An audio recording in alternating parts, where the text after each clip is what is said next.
जय अंबे विद्यार्थी मित्रों, आज आपणे धोरण 12 फिजिक्स विषय में चैप्टर नंबर 5 चुंबकत्व और द्रव्य में खूब ज अगत्यनो एवो टॉपिक ध्यान में लेवाना छीए, जे छे पृथ्वीनुं चुंबकत्व। मित्रों, चैप्टर की शुरुआत में आपणे गजिया चुंबकना चुंबकत्व विशेनी माहिती ध्यान में लीधी। कई रीते चुंबकीय क्षेत्र रेखाओ आसपास वितरित थयेली होय, शेनी शेनी माहिती ए दर्शावे छे तेना विशेनी चर्चा ध्यान में लीधी। केवा प्रकारनुं निरूपण होय एनी लाक्षणिकता ध्यान में लीधी तथा गजिया चुंबक अने सोलेनोइडनी साम्यता आपणे ध्यान में लीधी। नियमित चुंबकीय क्षेत्रमां एनुं कोणावर्तन, एना पर लागतुं एटले के टॉर्क, स्थिति ऊर्जा, ए बधी चर्चाओ आपणे ध्यान में लीधी। मित्रों, आजनो जे टॉपिक छे आपणो हवेनो खूब ज अगत्यनो चैप्टरनो टॉपिक जे छे पृथ्वीनुं चुंबकत्व। आपणे ख्याल छे पृथ्वी पोते पण एक चुंबक तरीके वर्ते छे। आ पृथ्वीनुं चुंबकत्व जुदा जुदा स्थानोए जुदुं जुदुं छे, एटले एक सरखी तीव्रता नथी। कारण के गजिया चुंबकनी ज वात करीए तो ज्यां गजिया चुंबकना ध्रुवो छे त्यां ध्रुवो आगळ चुंबकीय क्षेत्रनी तीव्रता वधु होय, જ્યારે ધ્રુવોથી દૂરના ભાગમાં જે અથવા તો એ ગજિયા ચુંબકના મધ્ય ભાગ તરફ આપણે આગળ વધીએ તો ચુંબકીય ક્ષેત્રની તીવ્રતામાં ઘટાડો નોંધાય છે। આ જ રીતે પૃથ્વી પણ ચુંબકત્વ ધરાવે છે અને એનું પણ ચુંબકત્વ જુદા જુદા સ્થાનો આગળ કેવું છે, જુદું જુદું છે। तीव्रता एक सरखी जणाती नहीं, परंतु सरेराश एवं कहेवाय छे कि पृथ्वीना चुंबकत्वनुं मूल्य लगभग कंईक 0.1 थी 0.5 गॉस जेटलुं जाणवा मळे छे। एटले के जराक जोवा जाओ पृथ्वीना चुंबकत्वना मापननो क्रम अथवा तो मूल्यनो क्रम तो 0.1 एटले 10⁻1 पण 0.1 थी 0.5 गॉस मां छे। तमने आ पण ख्याल छे कि एक गॉस एटले के 10⁻4 टेस्ला। तो एम कही शकाय पृथ्वीना चुंबकत्वना मूल्यनो अथवा तो मापननो क्रम लगभग 10⁻5 टेस्लाना क्रमनुं छे। पृथ्वीनुं चुंबकीय क्षेत्र लगभग सरेराश स्वरूपे 10⁻5 टेस्लाना क्रमनुं एकदम न्यूनतम छे, पण जुदा जुदा स्थानोए आ तीव्रता केवी जाणवा मळे छे, जुदी जुदी। हवे एक विचार एवो उद्भवे कि आ प्रकारनुं चुंबकत्व धरावे छे एनी पाछळनुं कारण शुं? एवुं ते शुं छे अंदर पेटाळमां पृथ्वीमां के जेथी ए आटલું चुंबकत्व धरावे छे? આપણે सादो विचार ध्यानमां ले अथवा तो पूर्वधारणा विचारे तो सौथी पहेला ज्यारे एवो ख्याल उत्पन्न थयो कि कंईक पृथ्वीनी सपाटी पर लोखंडनी खीलीओ के अमुक लोखंडना डाबलाओ ચોંટતા હોય એવું જણાવે છે, જેના આગળ આપણે વાત કરી ચેપ્ટરની શરૂઆતમાં પ્રસ્તાવનામાં આપણને કીધેલું હતું એમ કંઈક મેગ્નેશિયા નામના ટાપુ પર અમુક ભરવાડોની ફરિયાદ આવી કે એની ચપ્પલમાં અથવા તો બૂટમાં રહેલી ખીલીઓ એ જમીન તરફ આકર્ષાય છે, જેના લીધે ચાલવામાં મુશ્કેલી ઊભી થાય છે। तो ए समयनी आपणे बात करिए त्यार पछी शरूआतमां सौप्रथम एवी माहिती ध्यानमां लेवाती हती, एवो ख्याल ध्यानमां लेवातो हतो कि पृथ्वी चुंबकत्व धरावे छे तो कंईक पृथ्वीना पेटाळमां पण एक मोटुं चुंबक हशे, गजिया चुंबकनी जेवुं एक मोटुं बार मेग्नेट अंदर पण कंईक हशे, जेना लीधे पृथ्वी चुंबकत्व धरावे छे। परंतु आनी पाछळना कारणो शोधखोळ वधी आगळ आनी पाछळनुं स्पष्ट कारण अथवा तो आजे माहिती ध्यानमां लेवाय ए चोक्कसपणे साची छे के नहीं एनी पाछळना वैज्ञानिक तारणो शोधखोळ करता कोई एनो पुरावो आपतुं कोई आपणने प्रमाण मळ्युं नहीं। एटले के जे हकीकतमां आपणे माहिती ध्यानमां लईए छे कि पृथ्वीना पेटाळमां एक मोटुं चुंबक हशे जेना कारणे चुंबकत्व धरावे छे एवुं कोई प्रमाण ज ना मळ्युं गमे तेटली शोधखोळ करवा छतां। एटले ए ख्याल तद्दन खोटो छे, एम ध्यानमां लेवाय। तो पछी बीजुं तो शुं कारण हशे कि जेना लीधे पृथ्वी चुंबकत्व धरावे छे? तो बीजुं एक कारण एवुं ध्यानमां लेवायुं कि पृथ्वीना पेटाळमां एकदम ઊંડાણવાળા भाग आगळ पृथ्वीनुं तापमान घणुं वधारे छे। नॉर्मल टेम्परेचर करता सपाटी परनुं जे तापमान આપણે ધ્યાનમાં લઈએ છે એના કરતા અંદર કેન્દ્રીય ભાગનું પેટાળનું ગર્ભ ભાગનું તાપમાન ખૂબ જ વધારે છે।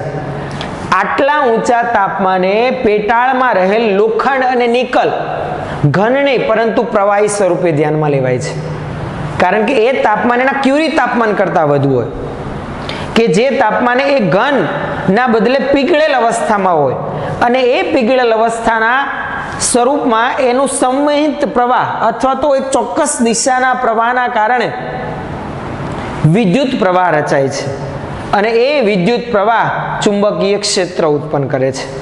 મિત્રો તમે જરાક વિચારો તો જો એ પ્રવાહી અવસ્થામાં હોય ખૂબ જ ઊંચા તાપમાને, તો એના જે અણુઓ છે એમાં ન્યુક્લિયસની આસપાસ ફરતા ઇલેક્ટ્રોન એટલા ઊંચા તાપમાને જરૂરી ઉર્જા મેળવીને એ પિતૃ પરમાણુને કે અણુને છોડીને મુક્ત બને છે. તો તૈયાર થયેલા ધન આયનો એ પ્રવાહી સ્વરૂપમાં એ લોખંડ અને નિકલની ગતિના કારણે આગળ ગતિ કરે છે અને ચોક્કસ દિશાનો પ્રવાહ રચાય છે. આવા ધન આયનોના ચોક્કસ દિશાના પ્રવાહના કારણે, ગતિના કારણે વિદ્યુત પ્રવાહ રચાય છે અને એ વિદ્યુત પ્રવાહ શું ઉત્પન્ન કરે છે? ચુંબકીય ક્ષેત્ર ઉત્પન્ન કરે છે તેવું જણાય આવે છે. એટલે એની પાછળનું કારણ, પૃથ્વીના ચુંબકત્વ પાછળનું કારણ હકીકતમાં કંઈક આવું છે એવું ધ્યાનમાં લેવાય છે. હા, એવા પણ અમુક મંતવ્યો ધ્યાનમાં લેવામાં આવ્યા કે આ પ્રકારની ગતિના લીધે પૃથ્વી ચુંબકત્વ ધરાવતી હોય તો ઘણા બધા વર્ષો પછી તો પૃથ્વીના ચુંબકત્વના ધ્રુવો જ બદલાઈ જશે. એટલે જ્યાં ઉત્તર ધ્રુવ છે, જે દક્ષિણ ધ્રુવ છે, એ હકીકતમાં બદલાઈ જવા જોઈએ. તો હા, એવી અમુક આગાહીઓ પણ કરવામાં આવેલી છે. અમુક ઘણા બધા વર્ષો બાદ પૃથ્વીના ચુંબકત્વના જે ઉત્તર અને દક્ષિણ ધ્રુવો છે એ અદલ બદલ થઈ જશે અને પૃથ્વીનું ચુંબકત્વ ઉલટું થઈ જશે. પણ એ ત્યારની વાત. ત્યારે હાલની પરિસ્થિતિમાં પૃથ્વીનું ચુંબકત્વની પાછળનું કારણ આપણે આ ધ્યાનમાં લઈએ છીએ, જેનું સરેરાશ મૂલ્ય પૃથ્વીની સપાટી પર કંઈક 10⁻5 ટેસ્લા જેટલું જણાય આવે છે. તો આ તો હતી વાત કે પૃથ્વીનું ચુંબકત્વ કયા કારણથી છે. તો આપણે ધ્યાનમાં લીધું એમ પેટાળમાં, ગર્ભભાગમાં ખૂબ જ ઊંચા તાપમાને એ લોખંડ અને નિકલ ના મિશ્રણના કે અમુક મિશ્ર ધાતુઓની ગતિના કારણે ચોક્કસ પ્રવાહ રચાય છે અને એ પ્રવાહના કારણે ચુંબકીય ક્ષેત્ર ધારણ કરે છે. આ જે અસર છે એને શું કહેવામાં આવે છે? ડાયનેમો અસર. ડાયનેમો અસર કોને કહેવાય? તો ખાસ એક કોમન વસ્તુ ધ્યાનમાં રાખવાની, જ્યારે પ્રવાહના કારણે ચુંબકીય ક્ષેત્ર ઉત્પન્ન થતું હોય એ પ્રકારની અસરને શું કહેવામાં આવે છે? ડાયનેમો અસર કહેવામાં આવે છે. તો પૃથ્વીનું ચુંબકત્વ કંઈક આવી ડાયનેમો અસરના કારણે છે તેમ ધ્યાનમાં લેવામાં આવ્યું. હવે પૃથ્વીના ચુંબકત્વ વિશેની વાતો કરીએ તો એનું મૂલ્ય તો આપણને ખ્યાલ આવ્યો કે ભાઈ લગભગ સરેરાશ સ્વરૂપે 10⁻5 ટેસ્લાના ક્રમનું છે. પણ આ પૃથ્વીના ચુંબકીય ક્ષેત્ર માટે પણ કંઈક ગજિયા ચુંબકની જેમ ચુંબકીય ચાકમાત્રા હોય એમ પૃથ્વીની પણ કંઈક ચુંબકીય ચાકમાત્રા હશે, કંઈક મેગ્નેટિક મોમેન્ટ ધરાવતો હશે, જેના લીધે એનું પણ ચુંબકીય ક્ષેત્ર ગજિયા ચુંબક જેવું જ હશે તેમ આપણે ધ્યાનમાં લઈ શકીએ. તો આ કંઈક છે એવું જ. પણ એ પૃથ્વીના ચુંબકત્વની ચુંબકીય અક્ષ અથવા તો કહેવાય મેગ્નેટિક મોમેન્ટ એ તેની ભૌગોલિક અક્ષ સાથે થોડીક નમેલી છે, કંઈક 11.3 ડિગ્રીના ખૂણે. જો એક નાની આકૃતિ આપણે ધ્યાનમાં લઈએ, પૃથ્વી સ્વરૂપે એક ગોળો ધ્યાનમાં લઈએ.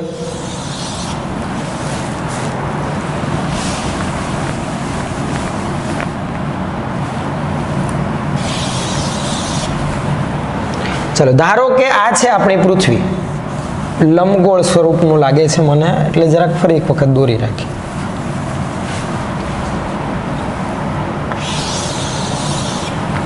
અરે રે મિત્રો, આકૃતિ દોરવામાં અઘરામાં અઘરી આકૃતિ એટલે વર્તુળ. ચાલો, હવે ધારણા કરી રાખીએ કે ફાઇનલી આપણી પૃથ્વી છે. સમજો બરાબર. ક્લિયર છે વિઝન? જો જરાક ધ્યાન આપજો. આ આપણી સૌથી પહેલા દર્શાવી રાખીએ ભૌગોલિક અક્ષ. ભૌગોલિક અક્ષ એટલે કે જે અક્ષને અનુલક્ષીને પૃથ્વીનું પરિભ્રમણ થાય છે.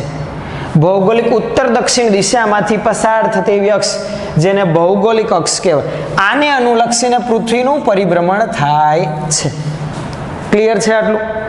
આ છે આપણો ધારો કે ભૌગોલિક ઉત્તર ધ્રુવ અને આ છે આપણો ભૌગોલિક કયો ધ્રુવ? દક્ષિણ ધ્રુવ. એટલે હું અહીંયા આમ લખી શકું ભૌગોલિક ઉત્તર ધ્રુવ માટે NG, જીઓગ્રાફિકલ નોર્થ પોલ, અને આ જીઓગ્રાફિકલ સાઉથ પોલ. તો અહીંયા SG એમ લખી રાખીએ. ભૌગોલિક ઉત્તર ધ્રુવ અને આ ભૌગોલિક દક્ષિણ ધ્રુવ. બરાબર છે? હવે પૃથ્વી પણ ચુંબકત્વ ધરાવે છે, પરંતુ એનું ચુંબકત્વ માટેની ચુંબકીય ચાક માત્રા અથવા તો એમ કહેવાય એની ચુંબકીય અક્ષ એ ભૌગોલિક અક્ષ પર પૂરેપૂરી સંપાત નથી થતી. એના બદલે એની સાથે કંઈક 11.3 ડિગ્રીના ખૂણે નમેલી છે. એટલે કે જોવા જઈએ તો પૃથ્વીના ચુંબકત્વની ચુંબકીય અક્ષ એની ભૌગોલિક અક્ષ સાથે જે ખૂણે નમેલી છે એ ખૂણે આપણે એક અક્ષ દર્શાવી રાખીએ. જો ધારો કે આ છે આપણી પૃથ્વીના ચુંબકત્વની ચુંબકીય અક્ષ, જે ભૌગોલિક અક્ષ સાથે કેટલા ડિગ્રીના ખૂણે નમેલી છે? તો કે આ જે ખૂણો છે એ 11.3 ડિગ્રીનો ખૂણો છે. ભૌગોલિક અક્ષ સાથે ચુંબકીય અક્ષ આ રીતે રહેલી છે. આ નોંધી રાખીએ, દર્શાવી રાખીએ. આ છે આપણી ચુંબકીય અક્ષ.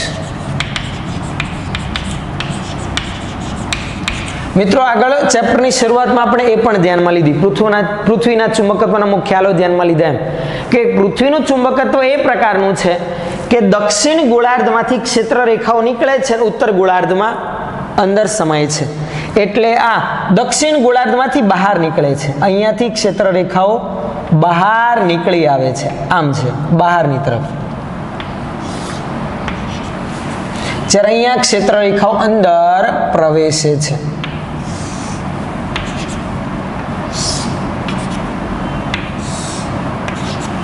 તો જરાક આપણે વિચારે તો આપણને એવું થાય કે અહીંયાથી ક્ષેત્ર રેખા બહાર નીકળે છે તો અહીંયા પૃથ્વીના ચુંબકત્વનો ઉત્તર ધ્રુવ હશે અને અહીંયા પૃથ્વીના ચુંબકત્વનો દક્ષિણ ધ્રુવ હશે. તો કે ના, એવું નથી. કેમ? આની પાછળનું કારણ શું? તો કે પૃથ્વીની સપાટી પર કોઈ ચુંબકીય સોયને આપણે મુક્ત રીતે ભ્રમણ કરાવીને છોડીએ તો એ ચુંબકીય સોયનો ઉત્તર ધ્રુવ એ ભૌગોલિક ઉત્તર તરફ ગોઠવાતો હતો.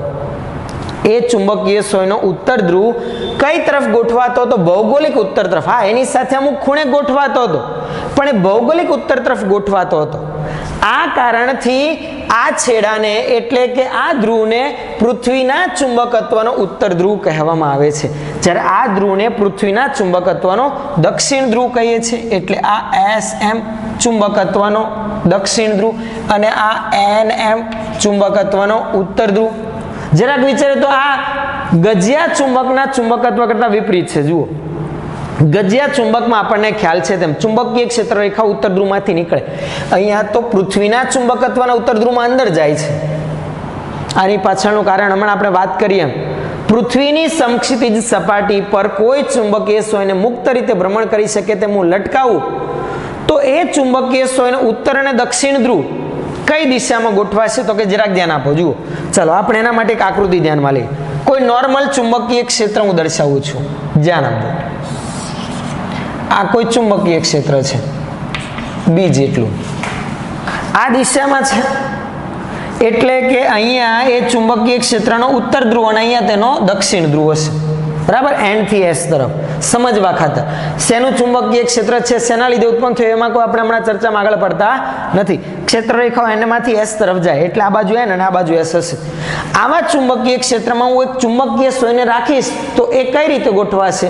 તો કે એ ચુંબકીય સોયનો તમે જરાક વિચાર કરો તો એનો જે ઉત્તર ધ્રુવ છે એ તો આ દિશામાં ગોઠવાશે અને એનો દક્ષિણ ધ્રુવ આ દિશામાં ગોઠવાશે, કારણ કે એ ચુંબકીય સોયના ઉત્તર ધ્રુવ પર આ દક્ષિણ ધ્રુવનું આકર્ષી બળ અને એના દક્ષિણ ધ્રુવ પર આ ઉત્તર ધ્રુવનું આકર્ષી બળ.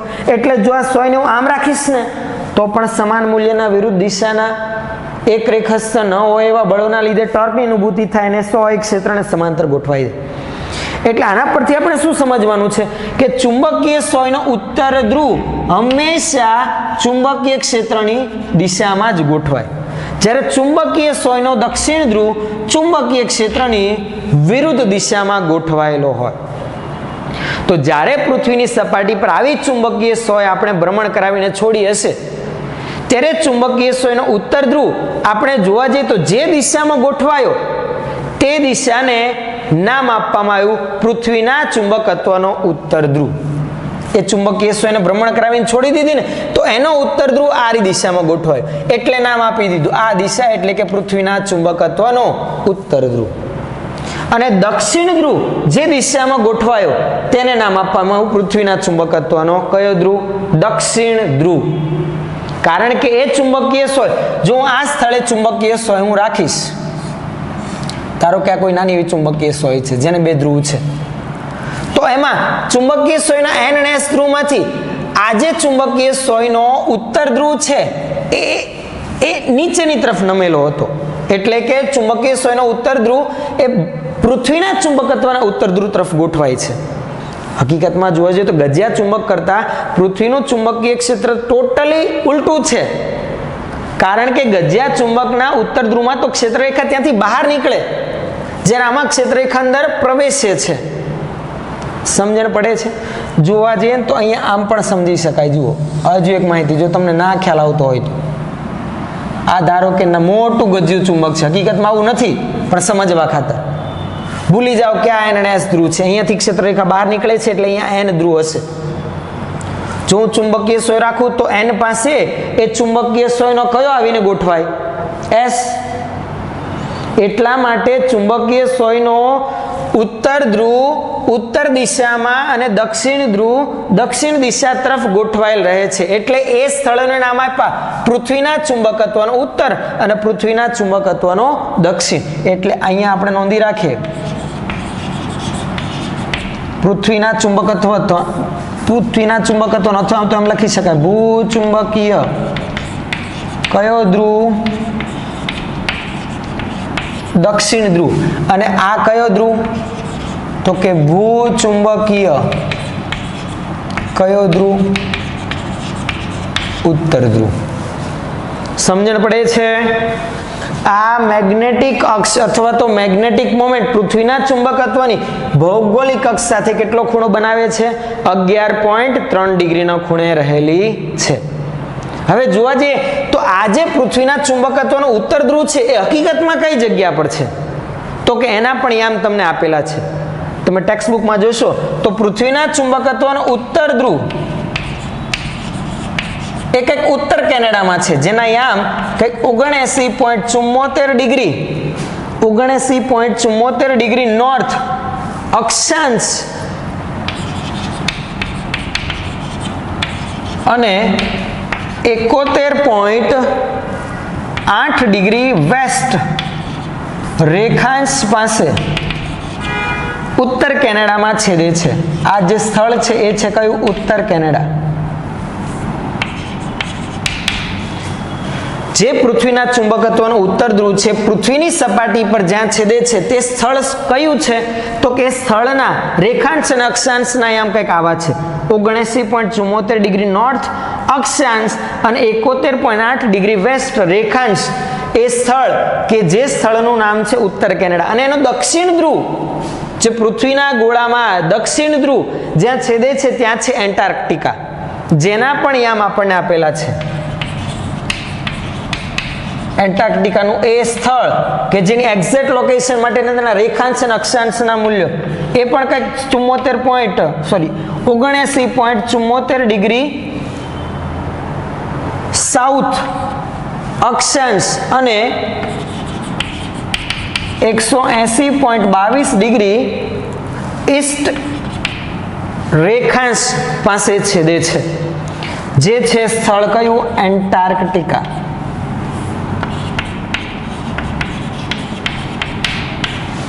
પૃથ્વીના ચુંબકત્વનો દક્ષિણ ધ્રુવ કંઈક એન્ટાર્કટિકામાં છે અને ઉત્તર ધ્રુવ એ ઉત્તર કેનેડામાં છે. અત્યારે તો આપણે સ્કૂલે આવવાના નથી એટલે તમે જરાક પૃથ્વીનો ગોળો જ્યારે પણ જુઓ ત્યારે જરાક ધ્યાનથી નજર ફેરવશો તો ઉત્તર ધ્રુવ જ્યાં છેદે છે તે ભૌગોલિક ઉત્તર ધ્રુવની આસપાસ એક નજીક ઉત્તર કેનેડા છે ત્યાં છેદે છે. એટલે જોવા જઈએ તો આ ભૌગોલિક અક્ષ હોય ને આ રીતે ઊભી, તો એની ભૂચુંબકીય અક્ષ એટલે કે પૃથ્વીના ચુંબકત્વની મેગ્નેટિક મોમેન્ટ એ તેની સાથે 11.3 ડિગ્રીના ખૂણે આ રીતે થોડીક નમેલી છે. જો આ ભૌગોલિક અક્ષ હોય તો આ રીતે છે. અહીંયા ઉપર ઉત્તર કેનેડા છે અને નીચે એન્ટાર્કટિકા આવેલ છે, જેના યામ આપણને આ રીતે દર્શાવેલા છે.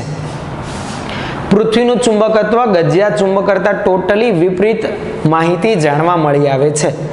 એટલે એટલા માટે અહીંયા પૃથ્વીના ચુંબકત્વનો ભૂચુંબકીય ઉત્તર ધ્રુવ કહેવાય અને અહીંયા પૃથ્વીના ચુંબકત્વનો દક્ષિણ ધ્રુવ કહેવામાં આવે છે.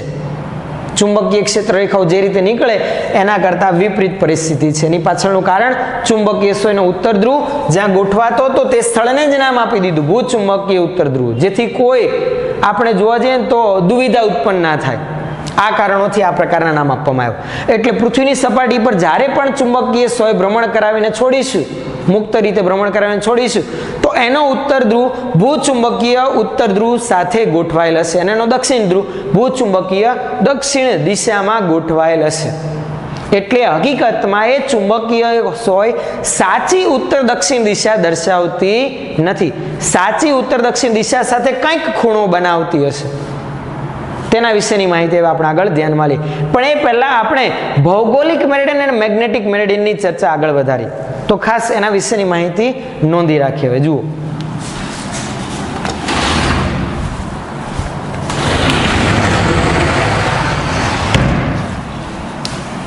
ભૌગોલિક મેરિડિયન અને મેગ્નેટિક મેરિડિયન માટે ફરી એક પૃથ્વીની આકૃતિ ધ્યાનમાં લઈએ.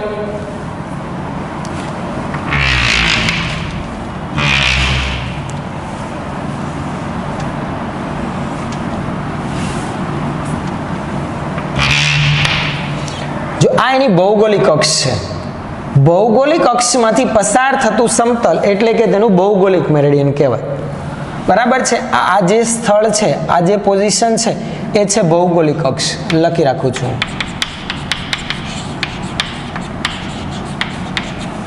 અને એની સાથે કંઈક ખૂણે નમેલી છે આપણી ચુંબકીય અક્ષ.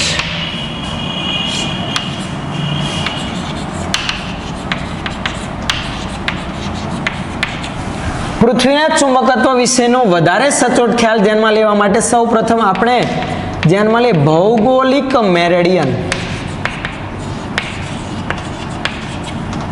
મેરિડિયન અથવા તો કહેવાય ધ્રુવતલ, એક પ્રકારનું સમતલ એમ પણ કહી શકાય. પણ એ સમતલ એવું જે ભૌગોલિક ધ્રુવોમાંથી પસાર થતું હોય. ભૌગોલિક ધ્રુવ એટલે કે ભૌગોલિક ઉત્તર ધ્રુવ અને ભૌગોલિક દક્ષિણ ધ્રુવ. તો અહીંયા આપણે નામ આપી દઈએ ભૌગોલિક ઉત્તર ધ્રુવ તો NG, ભૌગોલિક દક્ષિણ ધ્રુવ તો SG. જી જીઓગ્રાફિકલ ભૌગોલિક માટે આપણે સફિક્સ એડ કરેલો છે. જ્યારે અહીંયા પૃથ્વીના ચુંબકત્વનો ઉત્તર ધ્રુવ અને પૃથ્વીના ચુંબકત્વનો દક્ષિણ ધ્રુવ તો અહીંયા SM. સમજણ પડે છે?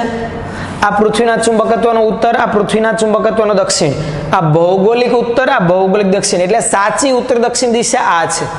જ્યારે સોય આપણને આ દિશા દર્શાવે, ચુંબકીય અક્ષની દિશામાં એ ગોઠવાયેલો હોય, અથવા તેમ પણ કહી શકાય ચુંબકીય ક્ષેત્રની દિશામાં ગોઠવાયેલો હોય. જરાક ધ્યાન આપો. આપણે હમણાં સમજવું છે ભૌગોલિક મેરિડિયન. મેરિડિયન એટલે કે સમતલ, પણ આ મેરિડિયનને ધ્રુવતલ પણ કહેવાય. એટલે કે એવું સમતલ જે ભૌગોલિક ધ્રુવોમાંથી પસાર થતું હોય, એટલે કે ભૌગોલિક ઉત્તર અને દક્ષિણ ધ્રુવમાંથી. પૃથ્વીની સપાટી પરનું કોઈ પણ સ્થળ ધ્યાનમાં લો તો એ સ્થળ પાસેથી રેખાંશ અને અક્ષાંશ પસાર થતા હોય. તો પૃથ્વીનો ગોળો જરાક ધ્યાનથી વિચારો તો આવો હોય, આ પૃથ્વીનો ગોળો છે. એમાં કોઈ પણ સ્થળ પાસેથી પસાર થતા આમ ઊભા રેખાંશ હોય અને આમ આડા અક્ષાંશ આવેલા હોય. રેખાંશની રચના કોના જેવી હોય? મોસંબી કે સંતરાની આપણે જરા કલ્પના કરીએ ને, તેમાં પેશીઓ વચ્ચે ઊભી લાઈન હોય.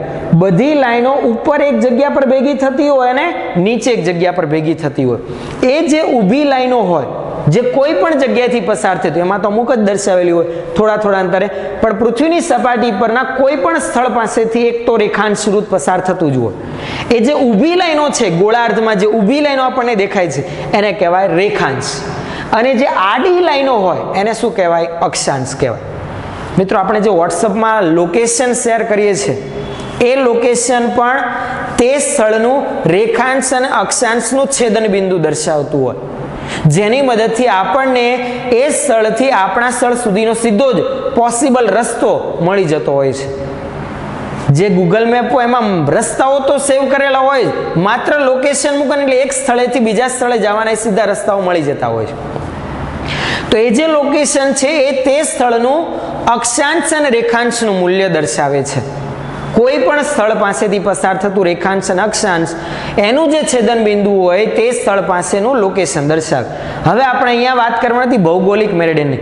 ભૌગોલિક મેરિડિયન એટલે શું? પૃથ્વીની સપાટી પરનું કોઈ સ્થળ હોય તો ત્યાંથી પણ રેખાંશ રૂપ તો પસાર થતું જ હોય. ધારો કે આ મોટો ગોળો છે પૃથ્વીનો તમારી સામે, ધારો કે આ રીતે, એના પરનું કોઈ સ્થળ મેં આગળનું ધ્યાનમાં લીધું તો એ સ્થળ પાસેથી પણ આ રીતે રેખાંશ પસાર થાય છે. એ રેખાંશ વૃત્તનો ઉત્તર ધ્રુવ સાચી ઉત્તર દિશા અને એ રેખાંશ વૃત્તનો દક્ષિણ ધ્રુવ સાચી દક્ષિણ દિશા દર્શાવે છે.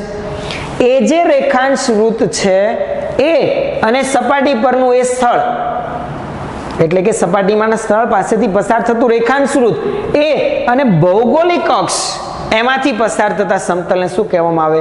ભૌગોલિક મેરેડિયન. ભૌગોલિક મેરેડિયન એટલે કે શું? ભૌગોલિક ધ્રુવતલ એટલે કે શું? તે સ્થળ પાસેથી પસાર થતું રેખાંશ વૃત્ત અને ભૌગોલિક અક્ષમાંથી પસાર થતું સમતલ. જો ભૌગોલિક અક્ષ છે, ધારો કે સ્થળ અહીંયા આગળનું છે, રેખાંશ નીચેથી આમ ઉપર હશે, આમ પણ હશે, આમ પણ હશે, આમ પણ હશે, બધા જ ચારે દિશામાં હશે. મારું સ્થળ અહીંયા આગળનું છે તો આ સ્થળ પાસેથી રેખાંશ વૃત્ત આમ પસાર થતું હશે. આ રેખાંશ વૃત્ત અને આ ભૌગોલિક અક્ષ એમાંથી પસાર થતું સમતલ એટલે કે મારું ભૌગોલિક મેરેડિયન. એટલે કે આવું જુઓ, આ એક સમતલ, આ મારી ભૌગોલિક અક્ષ, અહીંયાથી આ રીતે પસાર થાય છે મારું રેખાંશ વૃત્ત, એમાંથી પસાર થતું સમતલ એટલે આ જે સમતલ બન્યું એને શું કહેવામાં આવે? ભૌગોલિક મેરેડિયન. સમજણ પડે છે? તો એની વ્યાખ્યા લખી રાખીએ આપણે. ભૌગોલિક મેરેડિયનની આકૃતિમાં દર્શાવવું હોય તો આવું બને. જુઓ, આ ભૌગોલિક ઉત્તર દક્ષિણ દિશા, એમાંથી પસાર થતું રેખાંશ, મેં સીધું જ સ્થળ ધ્યાનમાં લીધું તો આમ છે ભૌગોલિક અક્ષ અને રેખાંશ વૃત્તને સમાવતું સમતલ એટલે કે મારું ભૌગોલિક મેરેડિયન.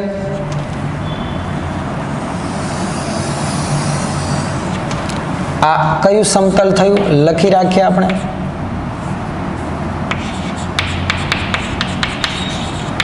ભૌગોલિક મેરેડિયન. બરાબર છે? સમજણ પડે? જો સ્થળ અહીંયાનું હોય તો ત્યાંથી પણ આ રીતે કંઈક રેખાંશ પસાર થતી હોય. ભૌગોલિક અક્ષ તો છે તો મારું ભૌગોલિક મેરેડિયન આમ આડું આવે. વ્યાખ્યા લખી રાખીએ. ભૌગોલિક મેરેડિયનની વ્યાખ્યા: પૃથ્વીની સપાટી પરના કોઈ સ્થાને થી પસાર થતા અથવા તો કોઈ સ્થાન પરના રેખાંશ વૃત્ત, કોઈ સ્થાનેથી પસાર થતા રેખાંશ વૃત્ત અને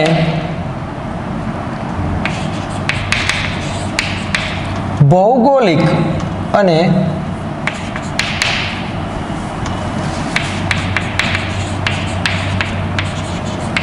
ભૌગોલિક અક્ષ માંથી પસાર થતા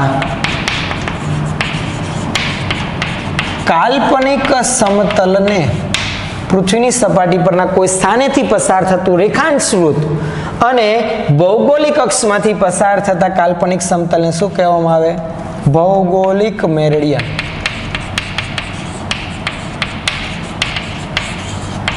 મેરેડિયન એટલે કે ધ્રુવતલ, ભૌગોલિક મેરેડિયન કહે છે. તો આ સ્થળ પાસેનું ભૌગોલિક મેરેડિયન મેં એક આકૃતિમાં દર્શાવ્યું. સમજણ પડે? જો સ્થળ અહીંયાનું હોય, આ ભૌગોલિક અક્ષ હોય, રેખાંશ વૃત્ત આમ પસાર થતું હશે તો મારું ભૌગોલિક મેરેડિયન આમ આડું હશે. ક્લિયર છે? ભૌગોલિક મેરેડિયન એટલે ભૌગોલિક અક્ષ અને તે સ્થળના રેખાંશ વૃત્તમાંથી પસાર થતું એક કાલ્પનિક સમતલ.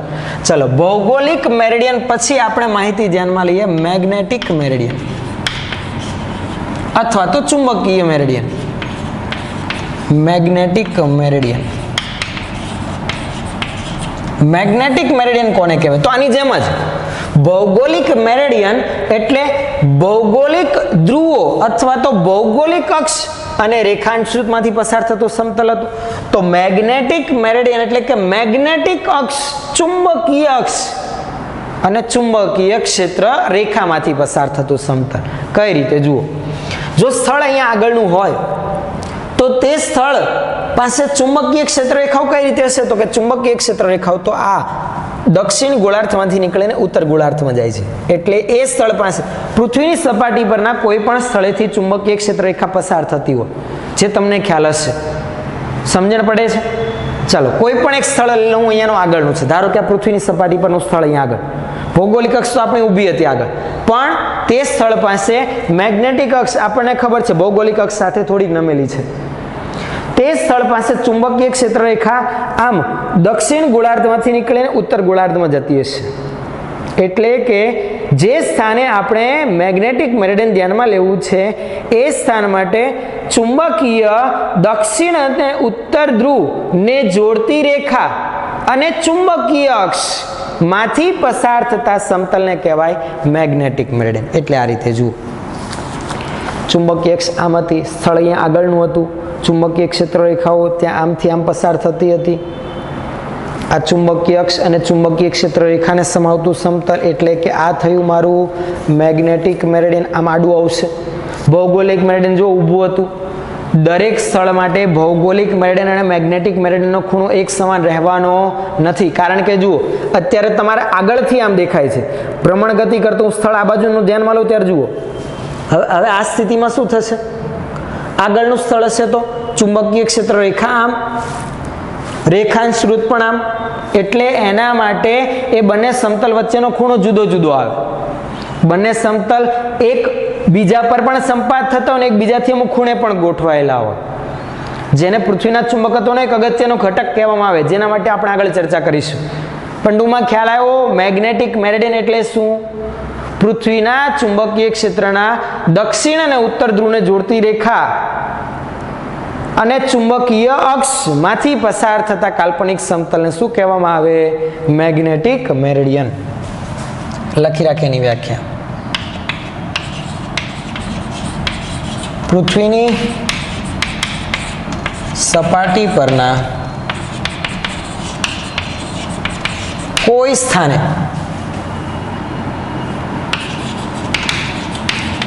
ચુંબકીય ઉત્તર અને દક્ષિણ ધ્રુવને જોડતી રેખા અને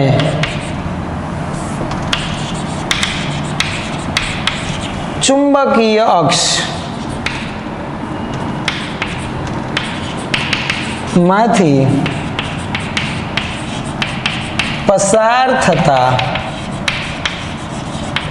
કાલ્પનિક સમતલને શું કહેવામાં આવે છે? મેગ્નેટિક મેરિડિયન કહે છે. મેગ્નેટિક મેરિડિયન મેગ્નેટિક અક્ષમાંથી પસાર થતું હોય અથવા તો ચુંબકીય અક્ષમાંથી, ભૌગોલિક મેરિડિયન ભૌગોલિક અક્ષમાંથી પસાર થતું હોય.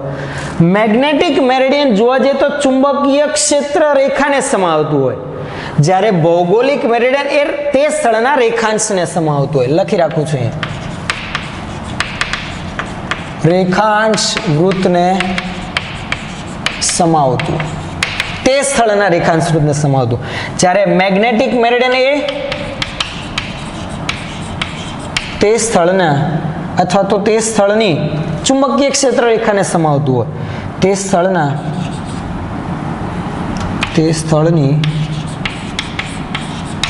ચુંબકીય ક્ષેત્ર રેખાને સમાવતું હોય. ક્લિયર છે આટલું?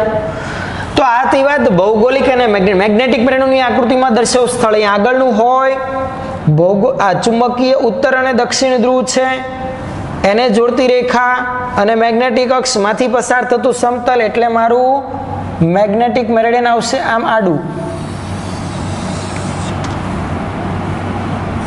આ છે મારું મેગ્નેટિક મેરિડિયન. બરાબર છે? આ મેગ્નેટિક મેરિડિયન લખી રાખું છું, દર્શાવી રાખું છું. જુઓ,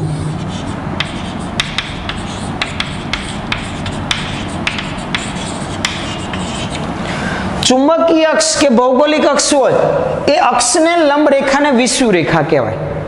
જો આ ભૌગોલિક અક્ષ હોય તો ભૌગોલિક અક્ષને લંબ રેખાને શું કહેવાય? ભૌગોલિક વિષુવ રેખા. તો આ છે ભૌગોલિક વિષુવ રેખા. આ પૃથ્વીની ચુંબકીય અક્ષ છે એને લંબ રેખાને શું કહેવાય? તો કે વિષુવ રેખા ખરી, પણ ચુંબકીય વિષુવ રેખા તમ લખી શકાય. ભૂચુંબકીય પૃથ્વીના ચુંબકત્વની વિષુવરેખા. ખ્યાલ આવે છે? આને શું કહેવાય? ભૂચુંબકીય વિષુવરેખા. આપણો ભારત દેશ એ વિષુવરેખાની નજીકનું સ્થળ છે. વિષુવરેખાની નજીકનું સ્થળ છે જ્યાં ચુંબકત્વની જોવા જઈએ વાત કરીએ તો અસર ઓછી હોય, કારણ કે ચુંબકીય ક્ષેત્રની અસર ઉત્તર અને દક્ષિણ એટલે નોર્થ અને સાઉથ પોલ પાસે પ્રબળ હોય, વધારે હોય, જ્યારે વચ્ચેના ભાગમાં, મધ્યના ભાગમાં ઓછી હોય છે. તો ભારત દેશ આપણો વિષુવરેખા પર આવેલો છે એટલે ત્યાં ચુંબકીય ક્ષેત્રની અસર ઓછી જાણવા મળે છે. હવે આપણે વાત કરી પૃથ્વીના ચુંબકત્વ માટે ભૌગોલિક અને મેગ્નેટિક મેરિડિયન. ત્યાંથી હવે આગળ વધીએ. પૃથ્વીના ચુંબકત્વનો એક અગત્યનો ઘટક જેને કહીએ છીએ આપણે મેગ્નેટિક ડેક્લિનેશન, જેની ચર્ચા આપણે આગળ વધારવાની છે. જો જરાક એના વિશેની ચર્ચા આપણે આગળ કરી. ખાસ તમે નોટબુકમાં આ વિડીયો સ્ટોપ કરીને નોંધી રાખશો અને તમને ભૌગોલિક મેરિડિયન અને મેગ્નેટિક મેરિડિયન વિશેની માહિતી ખબર હોવી જ જોઈએ. જો એ ખ્યાલ સ્પષ્ટ હશે તો જ આગળના આવનારા બે અગત્યના ઘટકોને સમજી શકીશું આપણે, મેગ્નેટિક ડેક્લિનેશન અને મેગ્નેટિક ડીપ એંગલ વિશે. ચાલો આગળ વધીએ.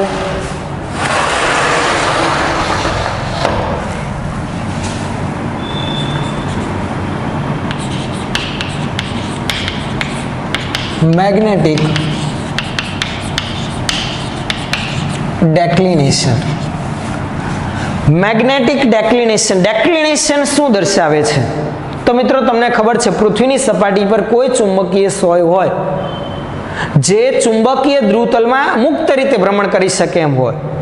કોઈ પણ ચુંબકીય સોય ભ્રમણ ગતિ કરીને ક્યાં ગોઠવાશે? તો કે ચુંબકીય ક્ષેત્ર રેખાઓને સમાંતર જ ગોઠવાશે. જો ચુંબકીય ક્ષેત્ર રેખા આમ હશે તો આમ આડી ગોઠવાશે, જો આમ હશે તો આમ ત્રાંસી ગોઠવાશે, જો તમારી તરફ હશે તો આમ ગોઠવાશે.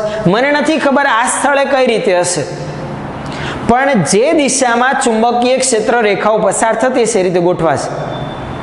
કદાચ જો એ પૃથ્વીના ચુંબકત્વનો, ધારો કે હું જે જગ્યા પર ઉભેલો છું પૃથ્વીના ચુંબકત્વના પોલ છે, ધ્રુવો છે, જો ઉત્તર ધ્રુવ હોય તો ક્ષેત્ર રેખા તો અહીંયાથી અંદર જાય છે, તો ચુંબકીય સોય આમ રહેશે. સીધી વાત છે, સમજણ પડે છે? અને એનો નોર્થ પોલ નીચેની તરફ હશે, એટલા માટે નામ આપ્યું તે પૃથ્વીના ચુંબકત્વનો ઉત્તર ધ્રુવ. અને દક્ષિણ ધ્રુવ પાસે હું જાઉં તો ત્યાં સાઉથ પોલ નીચે છે, કેમ કે ત્યાંથી ક્ષેત્રરેખા બહાર નીકળે તો એની મેગ્નેટિક મોમેન્ટ એ દિશામાં ગોઠવાય, તો તેનો ઉત્તર ધ્રુવ તો ક્ષેત્રની દિશામાં અને દક્ષિણ ધ્રુવ એ બહારની તરફ રહેવાનો છે. ખ્યાલ આવે છે? તો હવે આપણે આગળ વાત કરીએ મેગ્નેટિક ડેક્લિનેશનની. મેગ્નેટિક ડેક્લિનેશન કોને કહેવાય? તો હમણાં આપણે વાત કરીએ એમ ચુંબકીય સોયને જ્યારે મુક્ત રીતે ભ્રમણ કરીને મુક્ત કરીશું કે છોડીશું ત્યારે એ ચુંબકીય ક્ષેત્ર રેખાની દિશામાં ગોઠવાય છે. એમ પણ કહી શકાય ચુંબકીય ક્ષેત્ર રેખાની દિશામાં ગોઠવાય એટલે કે મેગ્નેટિક મેરિડિયનમાં સ્થિર થાય છે, ભૌગોલિક મેરિડિયનમાં નહીં, મેગ્નેટિક મેરિડિયનમાં. કારણ કે પૃથ્વીની સપાટી પરના કોઈ પણ સ્થળ પાસે ચુંબકીય ક્ષેત્ર રેખાને સમાવતા સમતલને કહેવાય મેગ્નેટિક મેરિડિયન. હમણાં જ આગળ આપણે વાત નોંધી કે ચુંબકીય ક્ષેત્ર રેખાને સમાવતું સમતલ એટલે મેગ્નેટિક મેરિડિયન. ક્ષેત્ર રેખા આમ હોય તો મેગ્નેટિક મેરિડિયન મારું આમ બનશે. તો એ ચુંબકીય સોય એ મેગ્નેટિક મેરિડિયનમાં જ સ્થિર થશે. પણ હકીકતમાં જોવા જઈએ તો એ ચુંબકીય સોયનો ઉત્તર ધ્રુવ મારી સાચી ઉત્તર દિશા દર્શાવતો નથી, કારણ કે સાચી ઉત્તર દિશા સાથે તો એ ચુંબકીય ક્ષેત્ર રેખા કે ચુંબકીય અક્ષ કે ખૂણે ગોઠવાયેલી છે. એના માટે મારે એક ખૂણો મેળવવો પડશે જે સાચી ઉત્તર દિશા સાથે એ ચુંબકીય સોયના ઉત્તર ધ્રુવે બનાવેલો છે. એને કહેવામાં આવે છે મેગ્નેટિક ડેક્લિનેશન. એમ પણ કહી શકાય મેગ્નેટિક ડેક્લિનેશન એટલે કે ચુંબકીય સોયના ઉત્તર ધ્રુવે ભૌગોલિક ઉત્તર ધ્રુવ સાથે બનાવેલ કોણ. બીજી વ્યાખ્યા આપણે ધ્યાનમાં લઈએ તો આ રીતે લઈ શકાય. જુઓ, મારી ચુંબકીય સોય એ ચુંબકીય ધ્રુવતલમાં એટલે મેગ્નેટિક મેરિડિયનમાં ગોઠવાઈ હશે, જ્યારે તે સ્થળ પાસેથી એક રેખાંશ રૂટ પણ પસાર થતું હશે અને રેખાંશ રૂટને સમાવતું ભૌગોલિક મેરિડિયન પણ હશે. તો એ મેગ્નેટિક મેરિડિયન અને ભૌગોલિક મેરિડિયન વચ્ચેના ખૂણાને પણ મેગ્નેટિક ડેક્લિનેશન કહેવાય. એટલે બીજી વ્યાખ્યા પણ લખાય.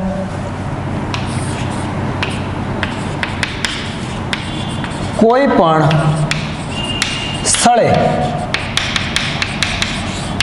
ભૌગોલિક મેરિડિયન અને મેગ્નેટિક મેરિડિયન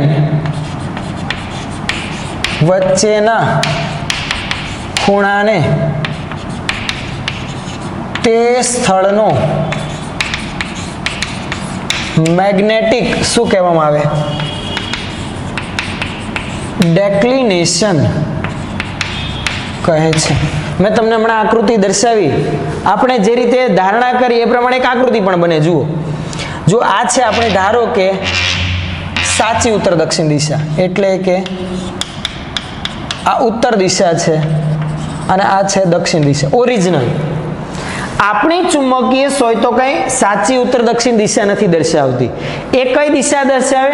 પૃથ્વીના ચુંબકત્વની ઉત્તર દક્ષિણ દિશા. ધારો કે એ ઉત્તર દક્ષિણ દિશામાં ચુંબકીય સોય ગોઠવાઈને આમ ગોઠવાય છે, આ રીતે ગોઠવાણી. અહીંયા એ ચુંબકીય સોયનો ઉત્તર ધ્રુવ અને અહીંયા એ ચુંબકીય સોયનો દક્ષિણ ધ્રુવ. તો એની ચુંબકીય અક્ષ તો આમ થઈ ને, સોરી,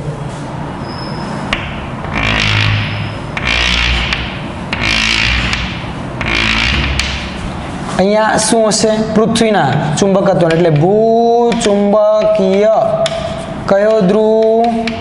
ઉત્તર ધ્રુવ. અને અહીંયા આ સ્થળે શું હશે? ભૂચુંબકીય કયો ધ્રુવ હશે? દક્ષિણ ધ્રુવ. આ બંને વચ્ચેનો જે ખૂણો બને એને કહેવાય મેગ્નેટિક ડેક્લિનેશન. તો મને એક વખત એ ચુંબકીય સોય વડે ભૂચુંબકીય ઉત્તર ધ્રુવની દિશા મળે અને એ સ્થળનો જો ડેક્લિનેશન ખબર હોય તો મને સીધો ખ્યાલ આવે મારે સાચી ઉત્તર દિશામાં જવા માટે મારે આ ચુંબકીય સોય સાથે 30 ડિગ્રીના ખૂણે આગળ વધવું પડે. ક્લિયર ખ્યાલ આવે ને? રણ પ્રદેશમાં અથવા તો મધદરિયે દિશા જાણવા માટે હોકાયંત્રનો ઉપયોગ કરીએ. એ હોકાયંત્રમાં બીજું કંઈ જ નથી, મુક્ત રીતે ભ્રમણ કરી શકે એવી ચુંબકીય સોય છે. જે ચુંબકીય સોય આપણા ભૂચુંબકીય ઉત્તર દક્ષિણ દિશામાં ગોઠવાય છે, એ દિશામાં ગોઠવાઈ ગઈ. એ સ્થળનો ડેક્લિનેશન એ હોકાયંત્રમાં એ ડ્રો કરેલા ભાગમાં દર્શાવેલ જ હોય, જેમાં સાચી ઉત્તર દક્ષિણ દિશા પણ દર્શાવેલું, નોર્થ સાઉથ ઈસ્ટ ને વેસ્ટ બધું દર્શાવેલું જશે. તો એ ચુંબકીય સોય સાચી ઉત્તર દિશા સાથે જે ખૂણો બનાવે તે ખૂણો આપણે બોટને વાળીએ તો સીધો આપણો જે ગતિનો માર્ગ છે એ ઉત્તર દિશા તરફ જવાનો છે અને આપણે સાચી ઉત્તર દિશા જાણી શકીએ. તો આ ડેક્લિનેશન વગર આપણને સાચી ઉત્તર દિશાનો ખ્યાલ આવવાનો હતો જ નહીં. એટલા માટે પૃથ્વીના ચુંબકત્વનો એક અગત્યનો ઘટક એટલે કે ડેક્લિનેશન. પણ એવું કહેવાય છે, એવી પણ માહિતી જાણવા મળે છે કે જે વિષુવરેખાનો ભાગ છે એટલે કે વિષુવવૃત્ત પાસેના સ્થળો, ત્યાંથી ઉત્તર ગોળાર્ધમાં કે દક્ષિણ ગોળાર્ધમાં જઈએ તેમાં ડેક્લિનેશનનું મૂલ્ય પ્રમાણમાં મોટું મળે છે, જ્યારે વિષુવવૃત્ત પાસે એ ડેક્લિનેશનનું મૂલ્ય પ્રમાણમાં નાનું મળે છે.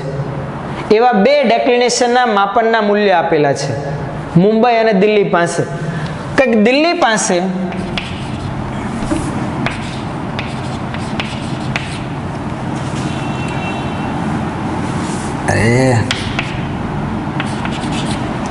દિલ્હી પાસે આ મૂલ્ય આપણને આપેલા છે કે આ પ્રમાણે છે 0 પોઈન્ટ અથવા તો કેમ 0 ડિગ્રી ને 41 મિનિટ જેટલું કંઈક મૂલ્ય છે, જે છે ઈસ્ટમાં 0 ડિગ્રી 41 મિનિટ ઈસ્ટ.